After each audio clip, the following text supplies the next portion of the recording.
मीनार garden वाक़े नया पुल में ड्रीम इंडिया की जानिब से 8वां रेनबो शॉपिंग फेस्टिवल 29 जून से 29 जुलाई तक जारी रहेगा। इसमें 100 से ज़ायद स्टॉल्स के अलावा हर तरह की सहूलत रहेगी। दोपहर 1 बजे से रात देर गए 4 बजे तक यानी 15 घंटों तक खुला रहेगा। मीडिया से बातचीत करते हुए मैनेजिंग डायरेक्टर असलम खान ने ये बात बताई। इसके अलावा और भी दीगर लोग मौजूद थे।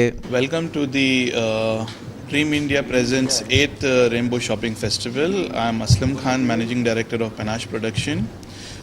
Rainbow Shopping Festival will be the biggest and the glamorous event for the year in Hyderabad.